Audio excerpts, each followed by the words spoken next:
I won the $2 million lottery and thought my life was finally turning a new page. But my son, Andrew, called me a leech, threw me out of the house, and stole the ticket. What he didn't know was this crazy old woman had already signed her name onto both our fates. My name is Loretta Williams. I'm 67 years old, but first, wherever you're listening from, do an old woman a favor. Send a like or leave a comment below. It helps to know someone's out there. I still live in the same two-story home in Parma, Ohio, where I grew up. That house isn't just wood and nails. It's a living thing, breathing with the memories of generations. It's weathered summer storms and quiet winter nights, seen laughter, loss, and countless Sunday pot roast dinners. I raised my only son, Andrew, here, right alongside my late husband, James, until he passed away from a cancer nearly 20 years ago. These walls have heard more prayers than any church pew could hold, more whispered secrets than a confessional. Now that I'm retired from the city post office, my days have a certain rhythm. I still start every Sunday the same way, up at 6, a cinnamon coffee cake rising in the oven, its sweet smell mingling with the rich aroma of coffee brewing on the stove. I put on my floral dress and a comfortable cardigan, then walk with the other ladies from the neighborhood to the little community church down the street. We always sit in the same pew, third from the front, right beneath the stained glass window of the Dove. Sometimes, if I close my eyes during a hymn, I can almost feel the familiar weight of James beside me, hear his gentle off-key humming in my ear, even though his seat's been empty for years. The living room still holds his memory like a lingering warmth. Our wedding photo from a time when our smiles were as bright and new as our future hangs slightly crooked above the fireplace. The colors faded into a soft sepia. Right next to it, my mother's wooden crucifix, its dark wood smoothed from a lifetime of worried hands. I keep the old record player running on weekends, letting James Taylor's voice wrap around the quiet.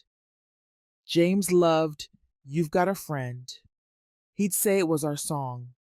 I play it when I dust the photos, polish the heavy oak table he bought at a flea market, or just when the silence gets too loud and I feel like pretending he's only in the next room, about to walk in and ask what smells so good. Every Tuesday afternoon, after my grocery run at Giant Eagle, I make one last stop at the corner store.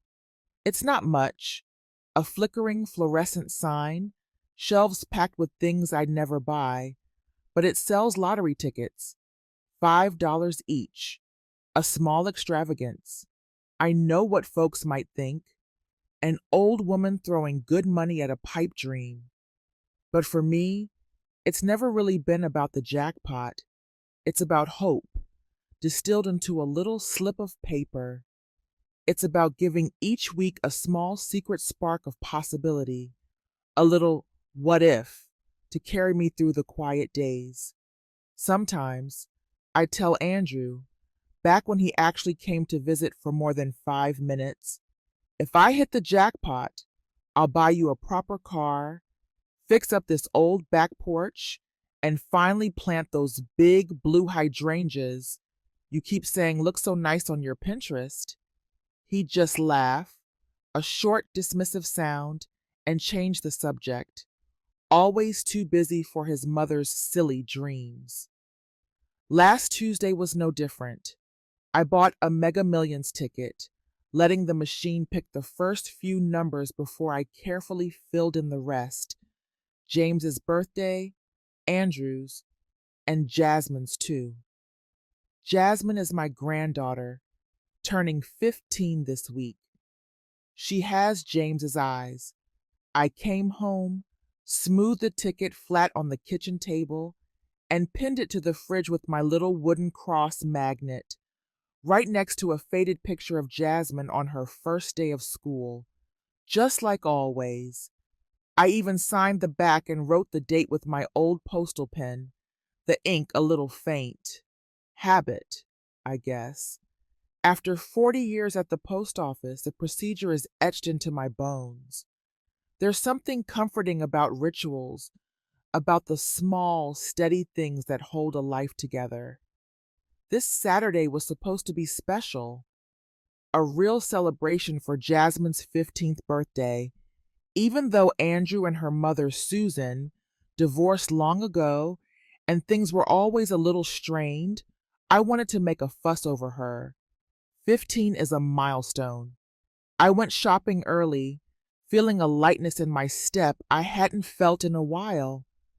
I got a nice big chuck roast, sweet onions, bright orange carrots, and a bag of Yukon Gold potatoes. I made that creamy dill-flecked potato salad Jasmine loves and baked a big, beautiful apple pie from scratch, the crust latticed just so. The whole house smelled like my childhood, savory, warm, and full of promise. I pulled out the old folding chairs from the basement, wiped down the picnic table, and even tied little purple ribbons on the ends of the rose bushes. Jasmine once told me that purple made her feel royal. I wanted everything to feel just right for her, a little pocket of magic, even if it was just for a few hours in my old backyard. I called Andrew 2 days before. I tried to sound cheerful, casual. Hi, honey. Just wanted to see if you and your girlfriend, Tiffany is it, could come by with Jasmine on Saturday for a little birthday cookout. His voice on the other end was distant, distracted, the sound of traffic in the background. He said they had plans out of town, that Jasmine was a teenager now. She probably had her own thing going on. He told me not to go to all that trouble. The phrase hung in the air, a familiar sting, as if my love was a burden. He also grumbled about the $200 I'd given him last month, money I'd carefully saved from my pension to cover a gap in Jasmine's health insurance. He said he'd used it for something else. No explanation, no apology, just brushed it off like it was pocket change he'd found in the couch cushions. Still, hope is a stubborn thing. I set the table anyway. Outside, the Ohio sky was a soft, forgiving pink, and the rose bushes I planted last spring bloomed as if they knew someone important was coming. I laid out 3 extra plates, one for Andrew, one for Tiffany, one for my Jasmine.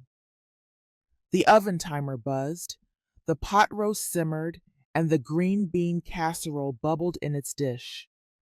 I kept glancing at the rusty old gate, my heart giving a little leap every time a car passed.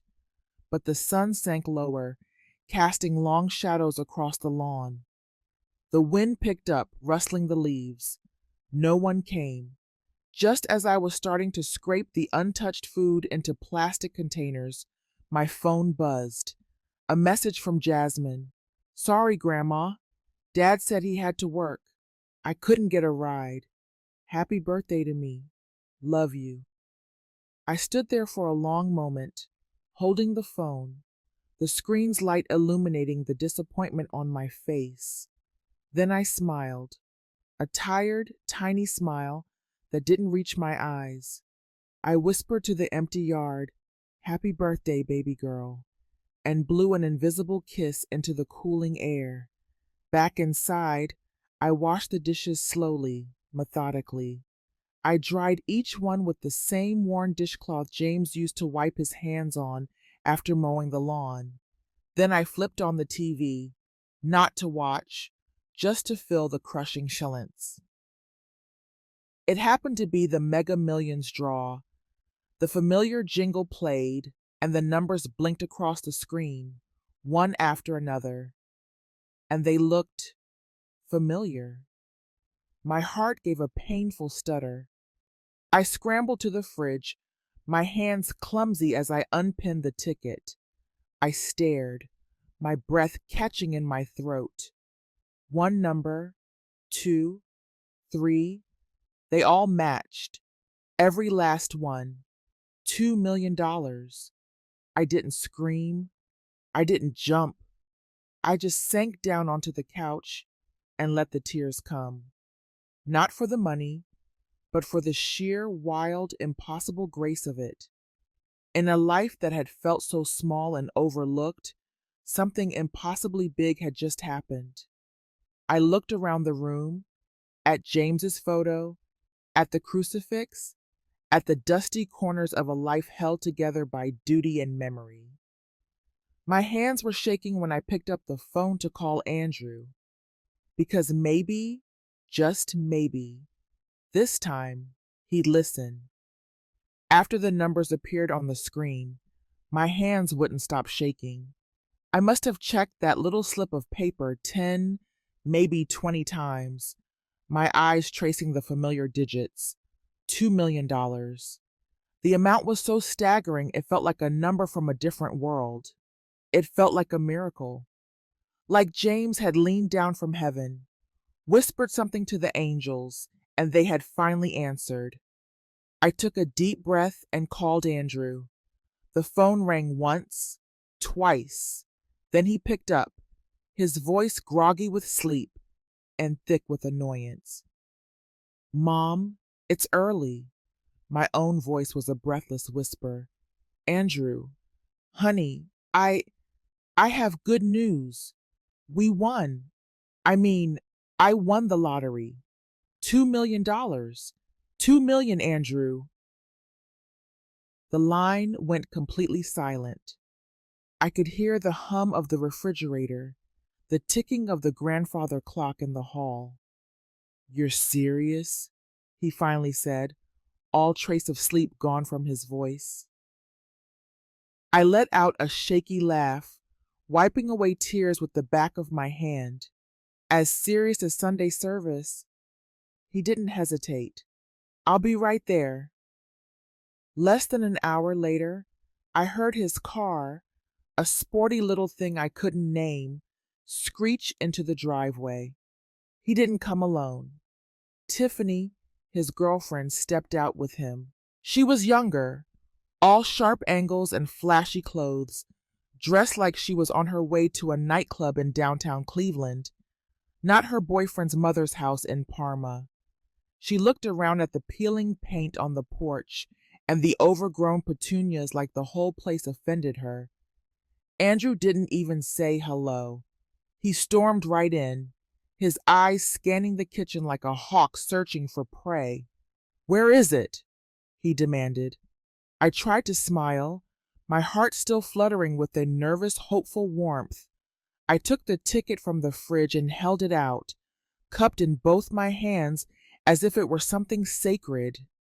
"Right here, look." He snatched it from my hands. "Hey, Andrew, be careful with it," I cried out. He held it up to the light, reading the numbers, comparing them to a screenshot on his phone. Tiffany leaned in close, her perfume cloying and sweet. They exchanged a look, a silent, chilling communication that I couldn't decipher. The air in my warm kitchen shifted, growing suddenly cold. Andrew's voice was different when he spoke again, tight and strange. "You signed this?" I nodded, a little confused. "Of course. You taught me that, remember? Years ago. You said to always sign it right away so no one could steal it." He nodded slowly, a thoughtful, calculating expression on his face. Then he folded the ticket neatly and slid it into the back pocket of his jeans. I just blinked. "Andrew?" "Mom," he said, his tone suddenly smooth, condescendingly gentle. "You're not young anymore. This kind of money, it's dangerous. People will try to take advantage of you. You'll get scammed. It's better if I take care of it for you." I tried to argue, reaching for his arm, No, honey, that's not necessary. I, but he stepped back, out of my reach. I'll invest it, double it, triple it. You don't know how to manage something like this. My voice was small. I never said I wanted to manage it all. I just, Andrew, I wanted to help you and Jasmine finally fix the porch, put something real aside for her college fund. That's when his face twisted into an ugly mask of rage. He exploded. For her college? Are you out of your damn mind? You've lived off me for years, rent free, and now you hit some lucky numbers and think you're rich? You're a parasite. Tiffany crossed her arms, a smug look on her face. Yeah, like, no offense, Loretta, but this house smells like the 70s. Maybe it's time someone younger handled things. My mouth opened, but no words came out. My own son, my only child, the boy whose scraped knees I'd bandaged and whose nightmares I'd soothed, was looking at me like I was something stuck to the bottom of his shoe. I whispered, my voice trembling, that money came from God. I just wanted it to be for us. He cut me off with a vicious chop of his hand. That money's mine. This house, it's mine too. You don't own HT. Then turned to Tiffany, his voice cold and commanding. Pack up anything that looks valuable. I watched in a state of numb shock as she opened drawers, her long nails clicking against the wood. She snatched my mother's jewelry box, the one James had given me for our first Christmas together, and dumped its contents into her oversized purse without even looking. I tried to stop her, to grab the box back, but Andrew shoved me hard. I stumbled backward, my hip hitting the wall with a dull thud. Don't you touch her, I shouted, my voice cracking with disbelief and pain. You can't do this to your own mother. Watch me, he spat. Then he grabbed my old worn suitcase from the hall closet, the one with my church hat still tucked inside. He dragged it to the front porch, wrenched open the door, and threw it down the steps. My clothes spilled out onto the damp lawn, my best Sunday dress, my reading glasses, even the little envelope where I kept the letters James had written me from basic training. He pointed a finger at the mess. Get out. You're done here. I couldn't move. My knees buckled, and I collapsed onto the top step, clutching my chest as a sharp pain radiated through it. Tiffany stood behind him, smirking. This is why we don't let old folks handle money. I looked up at my son, my face streaked with tears. Andrew, please. But his eyes were cold, empty of any love I had ever known. I've had enough of you. You think just because you got lucky, suddenly you matter? You don't.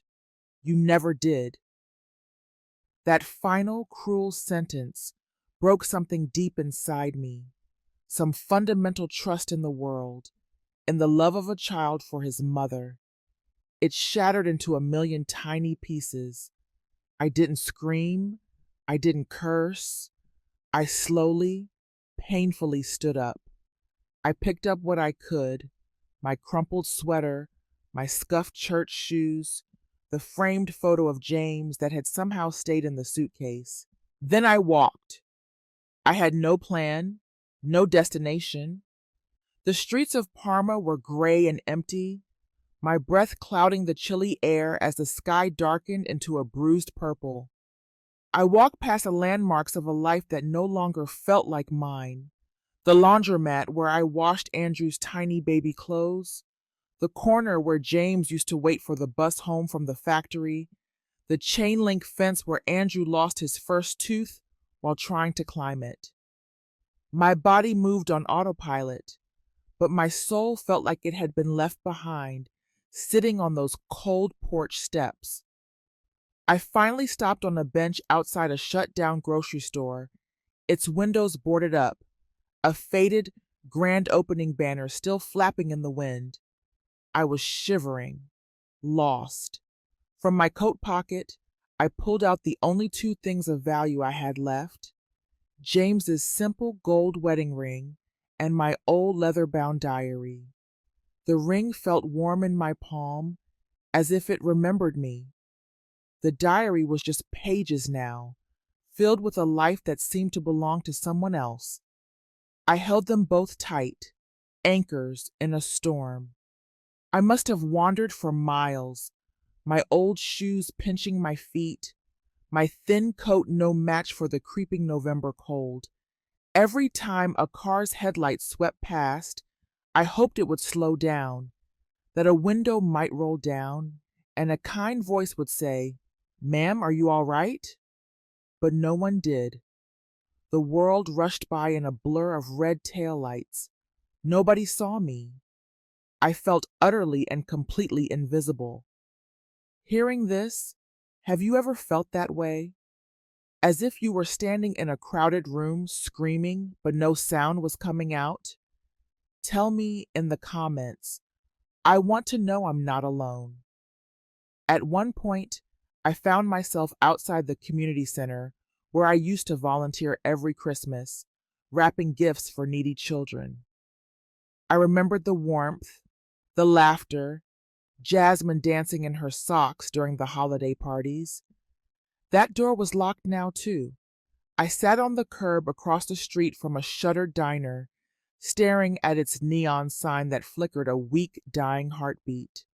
I didn't feel hunger. I didn't feel cold. I just floated. People talk about heartbreak like it's a loud, dramatic explosion, but mine was quiet.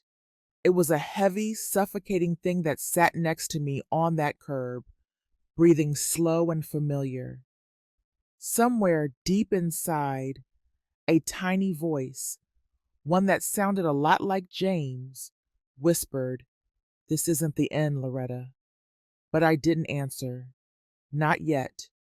I just knew I had to keep moving, because if I stopped, if I let myself crumble completely right there on that cold pavement, there'd be nothing left to rebuild. And James, I had to believe he was still with me, somehow, somewhere, not to save me, but to remind me that I still had worth. The cold hit different at 3 a.m., the kind that settles deep in your bones to remind you how alone you are. I kept walking, holding my old purse close. Inside were the last pieces of me, James's wedding ring, my diary, and maybe my dignity, trying not to slip through the seams. I sat down on a bench outside a darkened gas station, my legs unable to carry me another block. That's when a small truck rolled up.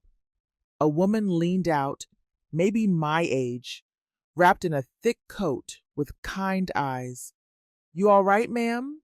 she asked. I tried to lie, but the tears answered before I could. She parked and sat beside me like an old friend. "My name's Rose," she said, "and you look like you could use a hot meal." She drove me to her tidy home, warmed up a pot of chicken noodle soup, and handed me a blanket. As I sat at her kitchen table, hands wrapped around the bowl, she asked if I wanted to talk. So I did. Enough for her to nod slowly and say, "Some people ain't got the sense God gave a fence post." I smiled for the first time in days. The next morning, after a shower and a borrowed sweater, I thanked Rose with everything I had. She just hugged me and said, "You keep going, all right?" I left with sore feet but a softer heart and walked straight to a community church I'd heard about. Inside, sunlight poured through the stained glass, and the scent of lemon oil and old hymnals calmed my chest. That's where I ran into Carol Miller. She used to work with me at the post office years ago. "Loretta Williams?" she gasped, taking my hands. What on earth happened to you? And so I told her everything. When I finished, she wrapped me in her arms. No, honey, that is not okay. We are not going to let that boy steal from you like that. It was the first time someone had said it out loud. Steal. And hearing it, I realized that's exactly what he did. Then she asked, "Do you still have the receipt?" My breath caught. I dug through my bag, and there it was, a folded slip of paper from the corner store. Date, time, numbers. Carol's eyes widened. "That, my dear, is your proof." My heart raced. My old postal habits had just saved my life. Carol wasn't done. "You need a lawyer." "I know someone. Retired now, but sharp as ever. His name's Marvin Lewis." She called him right then and there. We met Marvin the next day. He was tall and slow-spoken, with eyes that looked like they'd seen too much but never blinked. He listened carefully, took notes, and looked at all my evidence: the receipt, the text from Andrew, the block number. Finally, he leaned back and said, "You got a case, Mrs. Williams, and I think it's time we make some noise." Something in me straightened. For weeks, I'd been bent by betrayal and shame.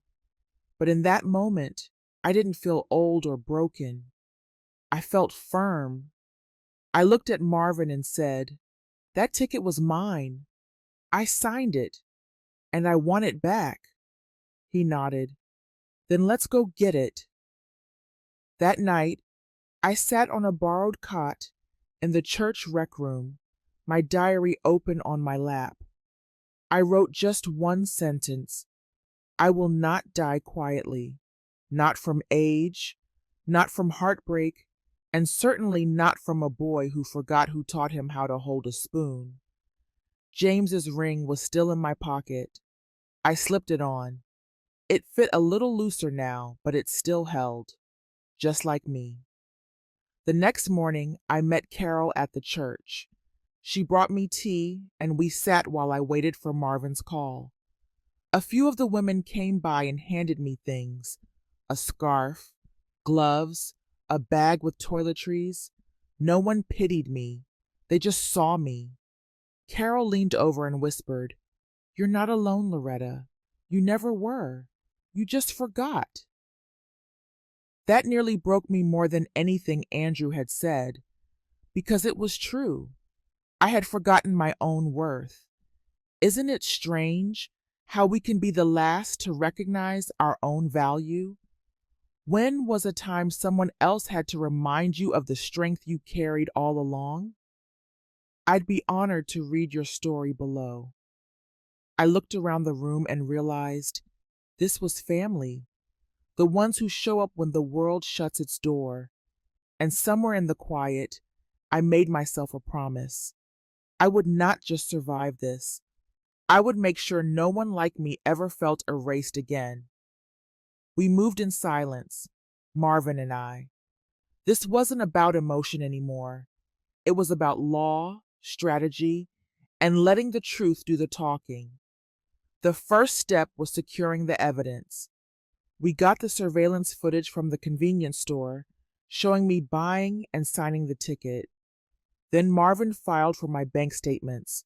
Sure enough, there were withdrawals I didn't authorize and charges to online stores I'd never heard of. Then Marvin said, "Let's shake the tree a little." He drafted a formal complaint to the Ohio Lottery Commission, using my story and evidence to request a freeze on the payout. 3 days later, Andrew got the letter. He called me, his voice shaking with rage. "What the hell did you do, Mom? They're freezing my money." I just listened to him yell and then hung up. Meanwhile, he was unraveling. Carol told me Tiffany had stormed out after a shouting match. He was seen pacing his yard at midnight, yelling into the phone. We kept going. A woman from church helped us track his recent purchases: a massive TV and a new sound system, all paid for in full. He'd already dipped into the prize money. Big mistake. He'd even bragged to neighbors about leaving this dump soon, meaning my home. So, we baited him. Pastor Denise organized a community gratitude gathering and invited Andrew and Tiffany to speak about their financial windfall. He bit. Tiffany couldn't resist the spotlight, and Andrew, desperate to prove he was untouchable, agreed. But the stage wasn't theirs. Behind the scenes, Marvin had a legal packet ready. The church women were prepared to testify, and I stood before the mirror, no longer a broken woman, but someone ready, calculated, just. I whispered to my reflection, "They thought I was done," and walked out the door. That afternoon, the community center was packed. I sat in the second row, not hidden, just present. Andrew saw me and froze. Tiffany kept smiling, but Andrew was sweating. He knew the next move would come from me standing up, walking to the mic and saying, "Excuse me, but I believe there's been a mistake." And in that moment, the room would turn. Because truth doesn't shout, it waits, and then it walks forward. As I sat there, a calm settled over me. Pastor Denise gave the floor to Andrew. He fumbled with the microphone, his voice shaky. It's been a real blessing," he began. Tiffany jumped in with a rehearsed smile about dreams coming true. I could hear the women behind me shifting in their seats. Marvin stood at the back of the room and met my eyes for a second. It was the signal. I rose with the quiet strength of someone who had earned the right. "Excuse me," I said, my voice level. "I think the community deserves to hear the full truth." The room fell into a hush. Andrew's face drained of color. I have in my possession the original purchase receipt, surveillance footage, and a notarized copy of the signed ticket bearing my name, I continued. "This isn't hearsay, it's evidence, and I intend to reclaim what was taken from me." The silence stretched, then someone clapped, and then another. By the time I sat back down, Pastor Denise stood beside me, a firm hand on my shoulder. "You're not alone," she said, and for the first time in a long time, I believed her. That night, the church fellowship hall was glowing with fairy lights. They called it a special community celebration, but everyone knew it was a praise party for Andrew and his so-called win. I sat in the last row with Carol and Marvin, dressed in a simple navy suit. I was steady, focused. Up front, Andrew strutted in a new blazer, while Tiffany wore a sparkly gold dress. "Sometimes," Andrew boomed into the mic, "God just drops a blessing on you out of nowhere." The audience clapped politely. When he finished, Pastor Denise stepped up. "Thank you, Andrew. Now we have one more guest, a woman of faith, a mother. Please welcome Loretta Williams." The room fell silent as I walked up with a large manila envelope. Andrew's mouth opened. Tiffany's face went pale. I faced the people. "My name is Loretta Williams. Yes, I'm Andrew's mother. And yes, he did win a lottery. But the ticket he's claiming, it was never his to begin with." Gasps rippled through the room. I went on. "I bought that ticket at the corner store on December 2nd. I signed the back, added the date. I kept it in my Bible until my son and his girlfriend came into my home, screamed at me, and stole it." Andrew stepped forward, stammering, "That's not true. Mom, what are you—" But I cut him off calmly. "Sit down." Then I handed the envelope to Attorney Lewis. He held it up for all to see. "Inside, Suite," he said, is a copy of the signed ticket, a time-stamped surveillance photo, and this, he pulled out an official letter, a notarized decision from the Ohio Lottery Commission. They determined the rightful winner is Loretta Williams, not Andrew Williams. The room erupted. Pastor Denise looked at Andrew. Is this true? Andrew stammered. I was holding it for her. She told me to. I cut in. I told you to take it to the mailbox, not the bank. Tiffany turned away, mascara streaking. Andrew looked around, but no one met his eyes. You called me a parasite, Andrew, I said. A leech, an old fool. You shoved me out of my own home and tried to erase me. But you forgot one thing. Mama didn't raise a coward, and Mama sure didn't raise a liar. Shouts of, shame on you, broke out. Attorney Lewis stepped forward again, announcing that Andrew's access to the funds had been frozen and restitution would be sought. Just then, 2 police officers quietly entered the side door. Andrew saw them, and his chest fell. Pastor Denise took the mic, her voice heavy. Andrew Williams, this church raised you. You have broken not only the law, but the sacred trust between a mother and her child. I pray you repent, but you must also face the consequences. The officers gently signaled Andrew and Tiffany toward the exit. No handcuffs, not yet, but shame clung to them like chains. The whole room rose. Some clapped, others wept. An old friend embraced me. I always knew you were stronger than they thought.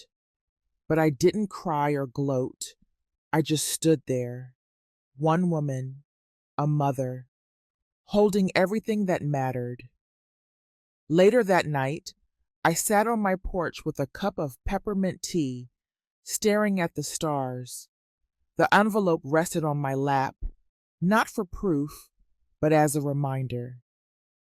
Your luck ran out, son, I said to the breeze. But mine was never luck. It was justice.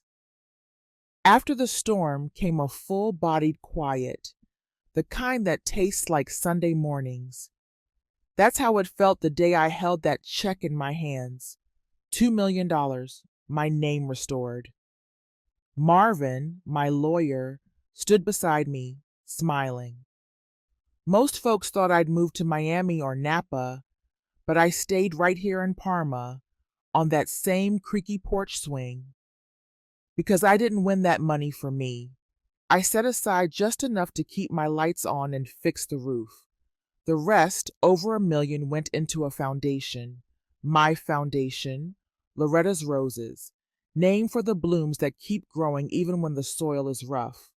The foundation was born in my kitchen, over iced tea and apple pie, with Pastor Denise and Carol mapping out ideas on church bulletins.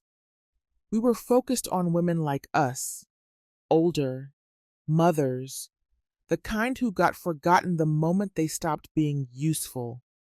We started small, a hotline, a weekly gathering, then legal aid and rent support. My house became our office, and Lord, how the women came. They came with stories and whispered fears, but they also came with laughter, casserole recipes, and hands ready to lift others up. Every Sunday, we'd have a potluck, not just to eat, but to heal. Music played, kids ran around barefoot, and they started calling me something I hadn't expected, Mama Loretta. At first, I laughed it off, but it stuck. And for the first time in a long, long while, I felt like I belonged to something bigger. One Sunday, after the last burger was served, I sat on my porch swing and saw him. Andrew. He stood on the sidewalk, thinner than I remembered. Hi, Mom, he said. It had been years. His voice cracked. I messed up. I lost everything. Tiffany left. No job. No one talks to me. I didn't move. He looked at the foundation sign on my lawn. I saw what you did.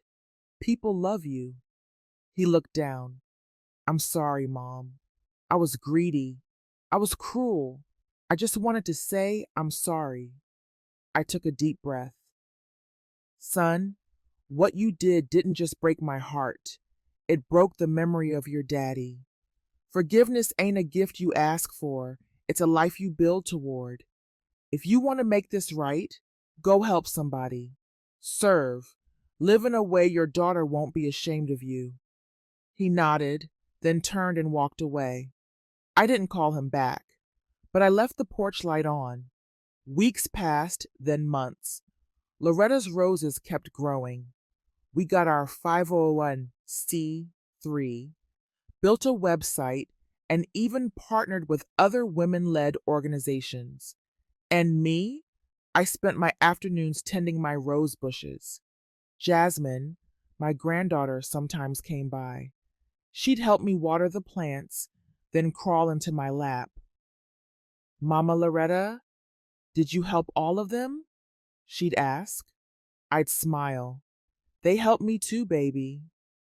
I didn't think about the lottery anymore, because what I built was far greater than $2 million. It was hope. It was voice. It was legacy. People once called me crazy, bitter, a burden. But now, I'm the woman who turned a poisoned gift into a garden. And I'll say this, with my heart full and my feet steady on this old porch, I don't need a mansion or the world's applause, because I've got a front yard full of roses, a community that sings my name in joy, and a little girl who calls me Mama Loretta with pride in her eyes. You know, when the last Sunday potluck ended and the laughter faded into the warm Ohio night, I sat out back on that old swing of mine. Just me, a glass of iced tea, and the garden I rebuilt with love. And in that quiet moment, something inside me shifted.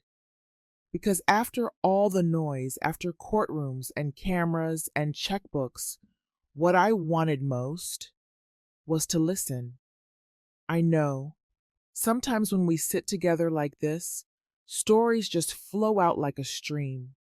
Today, I've shared a part of mine, and yea, now, I truly long to hear a part of yours. Ladies, mothers, you know, sometimes just one little tap on a screen, a like, a subscribe, a share, might seem small or passing to some, but for me, and for every hidden voice longing to be heard, each one of those taps is a spark of light in the dark. It's a quiet way of saying, I see you, I hear you, your story matters. It reminds me that we are not invisible. Even a simple click from you is a strong declaration of support. It gives me strength to keep sharing these stories that come from a deep place. And after telling mine today, something inside me has softened. For so many weeks, all I wanted was someone to listen to the cries I kept inside. Now that you've heard me, what I want more than anything is to hear you. Down in that comment box, yes, right below, I would be honored if you shared just a piece of your journey with me. Tell me about a time when you felt unheard. Tell me about a passion you've carried in silence, something the world once called silly. Or tell me about the moment you discovered your own strength, even if it came in the quietest way. I promise you, I will read them. I will carry your words with me. Because your story, it matters. Here at Sapphire Revenge, we're building something more than a channel. We're building a community where we can speak the truth from our hearts. I know many of you carry stories too personal to tell even to your closest family or friends. But I'm here to hear them, to sit with you in your joys and your sorrows, because we deserve to be heard. We deserve to be honored. And if your story isn't heavy, if today brought you a bit of joy, please share that too. Let us celebrate with you. Your light could lift someone else's spirit in ways you may never know. If you're watching this on your television, don't hesitate. Grab your phone, search for Sapphire Revenge, and find me. I would love nothing more than to share this space with you. Let's make this our place, a place where we truly hear one another, a place where no woman is made to feel that her life, her struggles, or her triumphs are invisible. Thank you again from the bottom of my heart for sitting with me today. It means more than you'll ever know. So, would you be willing to share your first story with me right now